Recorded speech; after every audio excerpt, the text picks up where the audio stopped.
Assalamualaikum warahmatullahi wabarakatuh. Perkenalkan, saya Widya Syahputri dengan NIM 22078116 dari Prodi Tata Rias dan Kecantikan Fakultas Pariwisata dan Perhotelan.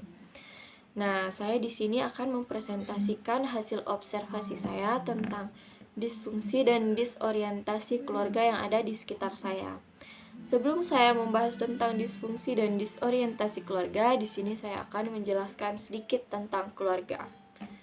Keluarga adalah sebagai kelompok primer yang terdiri dari dua orang atau lebih yang memiliki jaringan interaksi interpersonal, hubungan darah, hubungan perkawinan, dan adopsi. Keluarga sendiri itu yang mensyaratkannya itu adalah hubungan perkawinan, hubungan darah maupun adopsi sebagai pengikat. Keluarga disfungsi adalah suatu keadaan ketika hubungan yang terjalin di dalamnya tidak harmonis, seperti fungsi masing-masing anggota keluarga tidak jelas atau ikatan emosional antara anggota keluarga kurang terjalin dengan baik.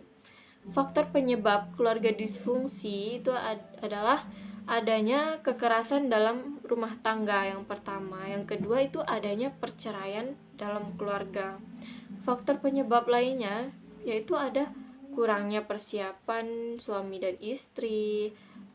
Yang kedua, salah satu atau kedua orang tua terlalu sibuk, itu bisa menyebabkan keluarga disfungsi. Terus adanya komunikasi yang tidak efektif. Nah, kurangnya komunikasi yang tidak efektif itu bisa menyebabkan keluarga disfungsi.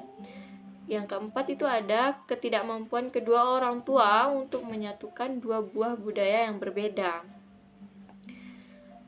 Dampak keluarga disfungsi yang terhadap kepribadian anak. Nah, itu sangat berpengaruh sekali ya.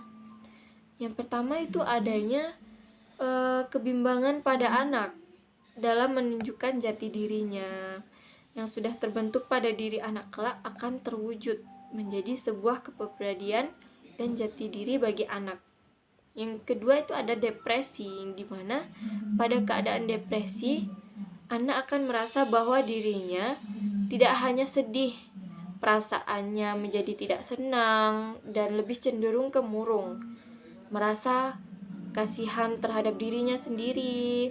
Yang ketiga itu ada kesulitan menyesuaikan diri akibat dari sikap yang terlalu tertutup dan sangat sensitif. Maka anak akan merasa nyaman dengan melakukan segala sesuatunya sendiri. Mereka akan terbiasa melakukan sesuatunya itu sendiri. Mungkin menurut mereka dengan melakukannya sendiri itu lebih nyaman dibandingkan ada gangguan dari orang lain. Yang keempat itu munculnya kenakalan pada anak. Itu merupakan dampak keluarga disfungsi.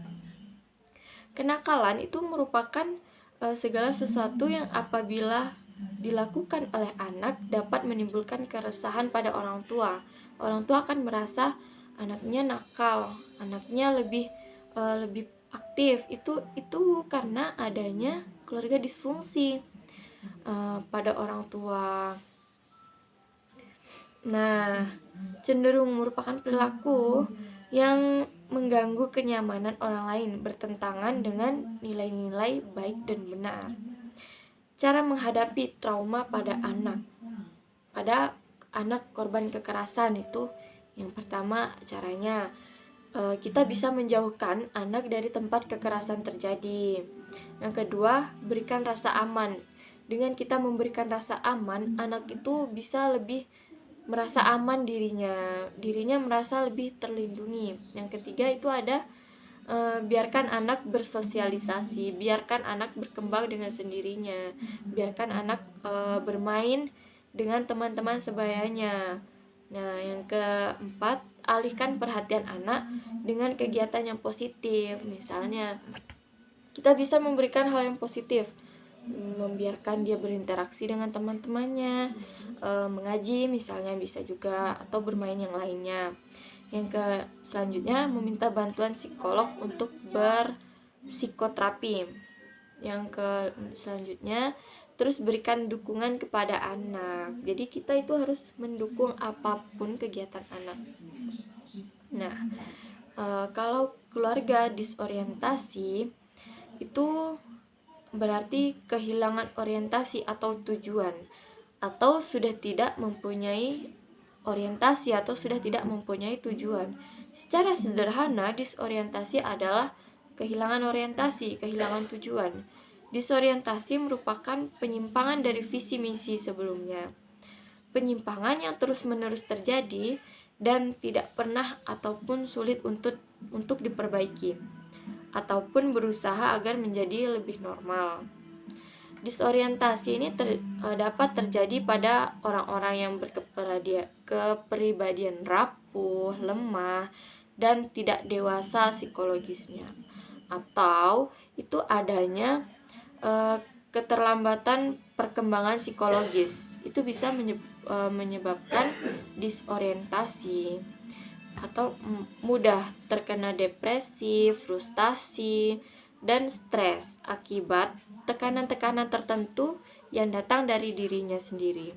Mereka tidak kuat dan tidak mampu menghadapi atau menyelesaikan permasalahan yang ada pada dirinya, yang ada pada kehidupannya, sehingga mengalami gangguan jiwa akut, tidak terobati dan tidak mengalami perawatan. Nah, mereka bisa saja adalah orang yang dewasa yang dulunya ketika masih anak-anak dalam keluarga adalah anak-anak yang dimanja ataupun anak-anak yang manja. Misalnya anak tunggal, anak bungsu, atau mereka yang mengalami kelebihan perhatian dan perlindungan dari orang tuanya, ataupun anak-anak korban kekerasan dalam rumah tangga. Serta mereka yang terlantar oleh orang tuanya itu juga bisa menyebabkan disorientasi. Anak-anak muda yang bertumbuh dalam keluarga yang sangat kaya, semua kebutuhan dan keinginannya mudah terpenuhi, tanpa pendidikan tinggi pun atau kerja keras mereka dapat hidup, bahkan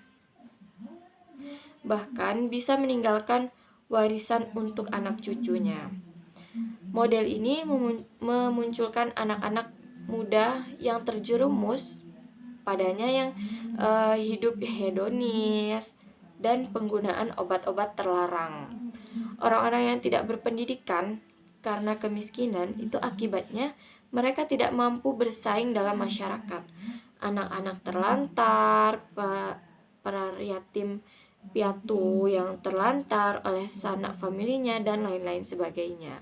Nah, di sini hasil observasi yang saya lakukan di lingkungan saya tinggal, itu saya menemukan adanya keluarga disfungsi, di mana pada suatu malam saya menyaksikan secara langsung adanya kekerasan pada anak.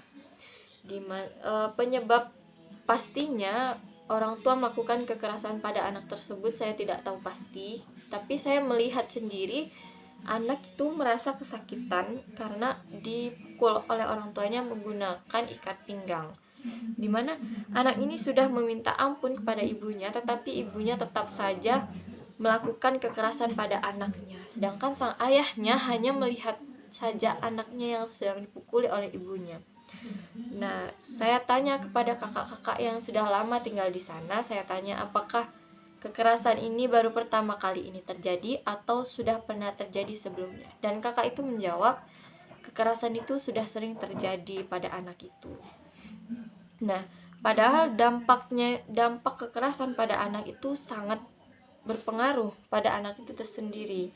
Seperti anak itu sulit menemukan jati dirinya, depresi, dia sering merasa sedih, tidak percaya diri, terus kesulitan dalam menyesuaikan diri. Mereka sulit menyesuaikan diri di orang-orang sekitar mereka, di munculnya kenakalan pada anak. Nah, itu bisa jadi penyebabnya dari keluarga sendiri. Mereka seharusnya keluarga itu adalah rumah ternyaman bagi anak. Nah, jika terjadi kekerasan pada anak, mereka akan merasa rumah adalah tidak ternyamannya, karena mereka di sana sudah ada tekanan batin. Mereka takut berada di rumah karena adanya kekerasan yang sudah mereka rasakan. Mungkin mereka merasa rumah atau keluarga itu adalah hal yang menyakitkan. Mereka lebih tidak percaya diri untuk dirinya. Mereka lebih cenderung kayak sering merasa sedih ataupun sulit untuk menemukan jati diri mereka sendiri di dalam rumah itu. Nah, mungkin hasil observasi saya hanya itu. Mohon maaf atas segala kekurangannya dan assalamualaikum warahmatullahi wabarakatuh.